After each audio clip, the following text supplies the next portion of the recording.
Good afternoon, everyone. I'm Frank Smigiel. I'm the Director for Arts Programming and Partnerships here at the Fort Mason Center for Arts and Culture.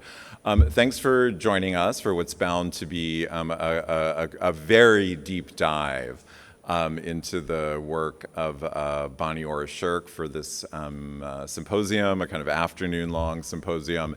It's marking the final weekend of our exhibition, the first posthumous survey of the artist's work, Bonnie Ora Sherk, Life Frames since 1970. It's been expertly curated by Tanya Zimbardo, who's here with us and will be speaking on our second presentation session.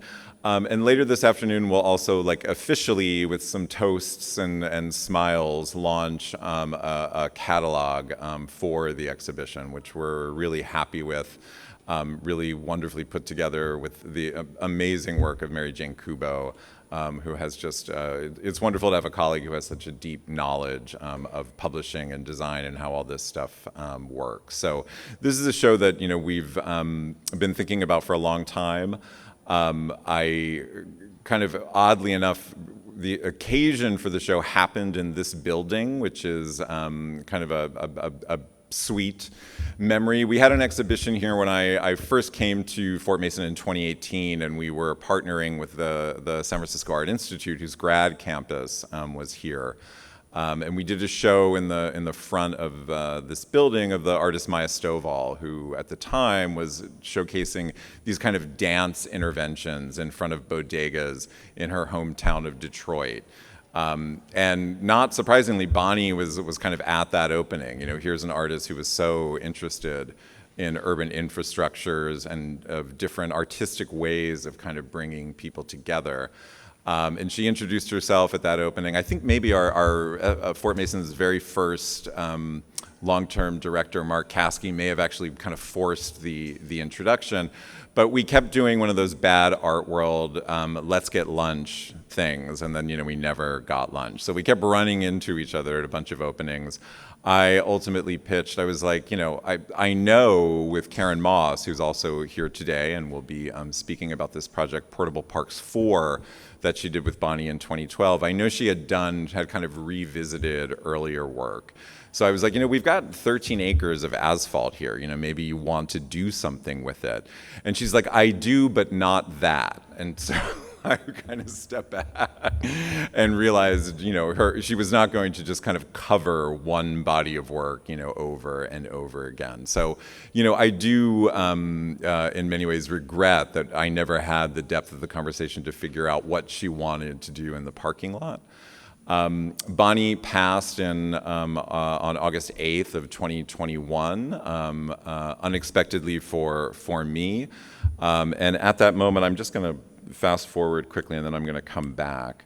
I reached out to her sisters, who are pictured here, Rachel Bina and Abby Kellner Rode. They had the kind of stewardship of Bonnie's artistic estate, and I told them that long story I just told you, and that I really felt, I wanted to keep the conversation that Bonnie and I never had kind of going, and I had just the curator in mind that I think could put it together. Tanya's a media arts curator at SF MoMA. She's a real expert in the art history, particularly of Bay Area conceptualism in the 70s, but her breadth of knowledge of Bay Area arts goes much, much, much broader.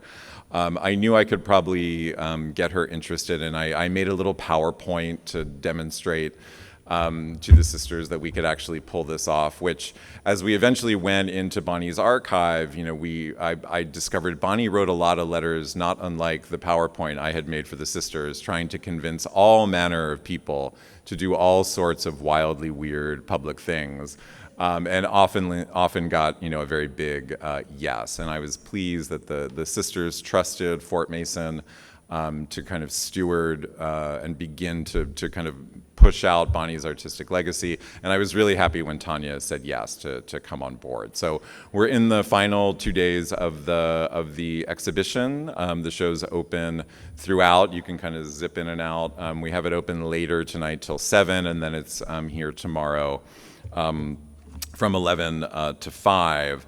I think I'm about to invite our president and CEO, Mike Buehler, up to talk a little bit about why Fort Mason might be the right location for a show like this. And so I should just say a little bit about, we were founded in 1977. We were kind of that whole, you might call like a swords to plowshares moment. This is a series of military architectures dating from the Victorian era that really got up and kind of had the maximum military moment, obviously, in the Second World War. This is where troops and materials filtered out into the Pacific.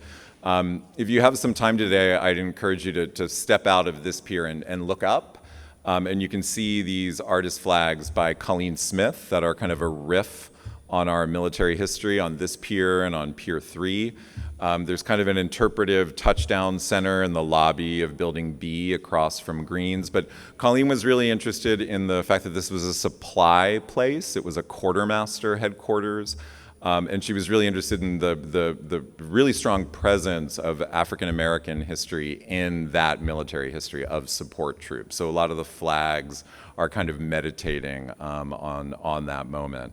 Ultimately, I'm sure there's a different reason. I always say, the ships got too big for the piers, so that's why this place was decommissioned in the early 60s. I think it also had to do with containerization.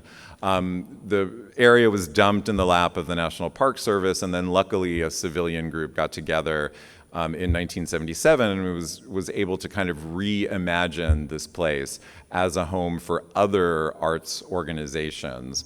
The history here, of course, is much longer than the history of just Fort Mason.